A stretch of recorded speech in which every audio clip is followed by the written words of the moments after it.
نہیں جاگوگے تو تاریخ میں ہمارا نام مٹا کے رکھ دیں گے یہ لوگ. ہماری گردنیں اتار دی جائیں گی. ہماری بہو بیٹیوں کو یہ کتوں کی طرح نوچیں گے. اتنی یاد رکھ لینا میری بات. اگر ہم نہیں لڑیں گے تو پھر وہی ہمارا حال ہوگا جو فلسطین کے اندر آج 70 سال سے مسلمان دھکے کھا رہے ہیں. آج ہم جو لڑائی لڑ رہے ہیں اپنے وجود کی لڑ رہے ہیں. میری بات کو سان لو, کان سول کے تم سارے کے سارے.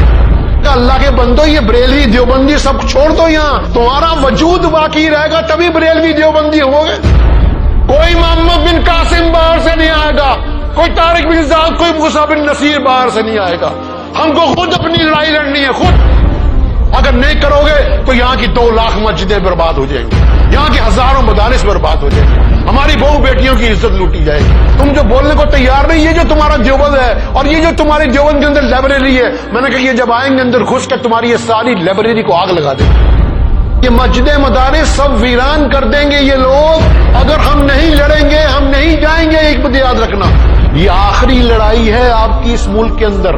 آپ جو لوگ گھروں کے اندر بیٹھے ہوئے ہیں, اپنی دکانوں کو چھوڑ کے جانے کو تیار نہیں, ابھی تک ان کی بات سمجھ میں نہیں آ رہی, ابھی تک اپنے گھروں کے اندر بیٹھے ہوئے ہیں, دکان چھوڑنے کو تیار نہیں ہے, کام چھوڑنے کو تیار نہیں ہے, 2 گھنٹے دینے کو بھی تیار نہیں ہے, اس بات کو سوچ لیں یہ ہمارے اس ملک کے اندر آخری لڑائی ہے. اب بھی وقت ہے, اب بھی وقت ہے کہ جاگ جاؤ, اب بھی وقت ہے.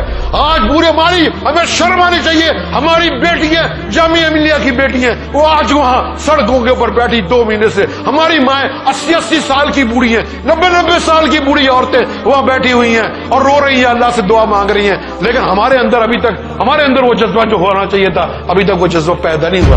ابھی تک جو ہے کچھ مسلمان جو ہیں اس سے غافل ہیں, ابھی تک اپنے گھروں کے اندر بیٹھے ہوئے ہیں. کہ عرصہ 20-25 سال سے جو کشمیر کے اندر تحریک چل رہی تھی, تو اس وقت میں بار بار آپ سے یہ کہتا تھا بھی کشمیر کے مسلمانوں کی امداد کرو. لیکن ہمارے ہندوستان کے مولوی, ہمارے ہندوستان کے لیڈر اور ہماری عوام جو تھی وہ کبوتر کی طرح آنکھ بند کر کے بیٹھ کے کشمیر کا تماشا دیکھتے تھے, لیکن کوئی بھی ان کا ساتھ دینے کے لیے وہاں نہیں گیا.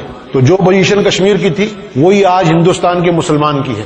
ہندوستان کے مسلمان جو ہیں وہ اپنی لڑائی لڑ رہے ہیں ہندوستان کا جو آئین ہے اس کو بچانے کے لیے. یہ اللہ کا بہت بڑا انعام ہے اور اس کی مہربانی ہے اللہ تعالیٰ کی کہ ہندوستان کی ایک بڑی اقوام جو دلت سماج ہے اور اس طرح بالمیک سماج ہے, رویداسی سماج ہے اور بودھی ہیں اور سکھ جو ہیں بڑی تعداد کے اندر, یہ اللہ کا انعام ہے کہ وہ آج آپ کے ساتھ کھڑے ہو کر آپ کی جو لڑائی ہے, ہم گائے کی لڑائی بڑھ رہے ہیں, ہم اپنے وجود کی لڑائی لڑ رہے ہیں. اس بات کو دھیان رکھ لینا میری بات.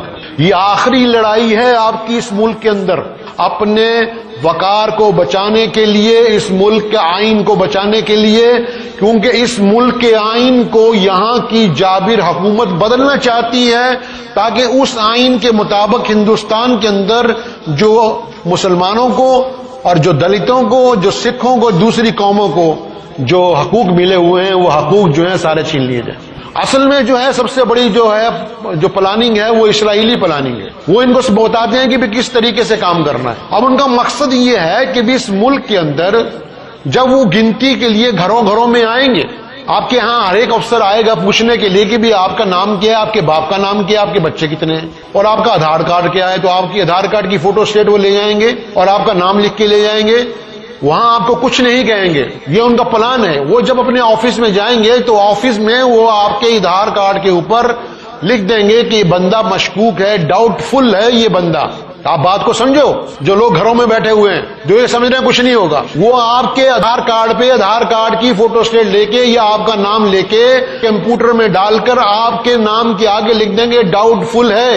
اور جب تم بینک میں اکاؤنٹ کھولنے کے لیے جاؤ گے تو وہاں پتہ لگے گا کہ تم ڈاؤٹ فل ہو, اور جب تم جاؤ گے ریلوے میں ٹکٹ بک کرانے کے لیے پتہ لگے گا ڈاؤٹ فل ہو, اگر تم پاسپورٹ بنانے کے لیے جاؤ گے تو پتہ لگے گا تم ڈاؤٹ فل ہو, تم مشکوک آدمی ہو, تمہارے پاس اس ملک کے اندر رہنے کی شہریت کا وجود نہیں ہے تمہارے پاس. تو مسلمانوں کے لیے تو انہوں نے اچھا انتظام کر رکھا ہے کہ وہ شہر کے باہر ایک باقاعدہ بہت بڑی علاقہ لے کے تار لگا دیں گے چاروں طرف جیسے برما میں لگائی ہوئی ہے, اور وہاں ان کو رکھیں گے, صبح جاؤ اپنے کام کو, شام کو آ جاؤ اپنے رہو وہاں. اور جو دلت سماج ہے اور سکھ سماج ہے اور بہوجن سماج والے لوگ ہیں, ان کے اوپر وہ اتنی مہربانی ہوگی کہ تم بھی ہندوستان میں رہ سکتے ہو لیکن تمہیں ووٹ ڈالنے کا حق نہیں ہے. اصل ساری کہانی یہ ہے کہ وہ آپ سے ووٹ کا حق چھیننا چاہتے ہیں پورے ملک میں, کہ 80% جو ملک کے لوگ ہیں جو مسلمان ہیں, ہندو وہ لوگ جو اچ جاتی کے نہیں ہیں، سمجھے، ان کے نزدیک جو اچ جاتی کے نہیں ہیں، دلت سماج سے ہیں، دوسرے سماج سے ہیں،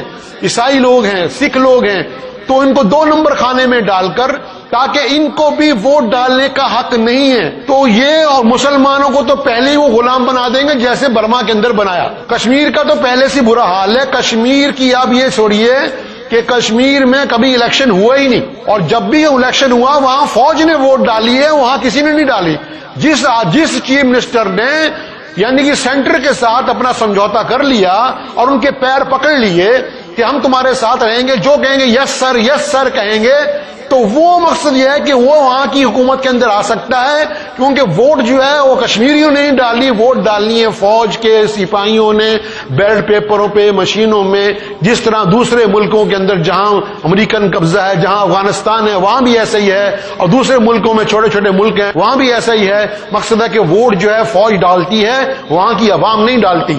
اسی طرح وہ آپ کے ساتھ ہندوستان میں یہ کرنا چاہتے ہیں کہ بھی آپ کا ووٹ کا حق چھیننا چاہتے ہیں، اور جو دوسرے ان کے لوگ ہیں ان کا ووٹ کا جو ان کی ووٹ کا جو حصہ ہے وہ وہاں یہاں کی جو ہے پولیس، یہاں کی فوج ڈالے گی۔ آپ کو اختیار نہیں ہوگا، جس کی مرضی وہ حکومت بنا لے۔ تو یہ جو ہماری لڑائی لڑ رہی ہے، میں کل دیکھ رہا تھا کہ وہ 2 لڑکیاں جن کو سپریم کورٹ کے 2 وکیل انکوائری کرنے کے لیے، بات کرنے کے لیے بھی آپ کیا چاہتے ہیں، تو اس میں ایک لڑکی کا نام فاطمہ تھا اور ایک کا نام زینب۔ تو وہ 2 لڑکیوں نے، اور انہوں نے ایک بات کہا کہ ہم یعنی کہ 60 دن سے یہاں باہر سڑک کے اوپر بیٹھے ہیں، لیکن انہوں نے کوئی بھی کسی نے پوچھا۔ اگر انا ہزارے وہاں چلا جائے اور وہ وہاں جا کے بیٹھ جائے تو پوری سرکار اس کے آگے پیچھے گھومتی ہے، سمجھے نہیں، کہ جی پتہ نہیں کیا ہو جائے گا، اگر انہوں نے روٹی نہیں کھائی، ان کو یہ سمجھا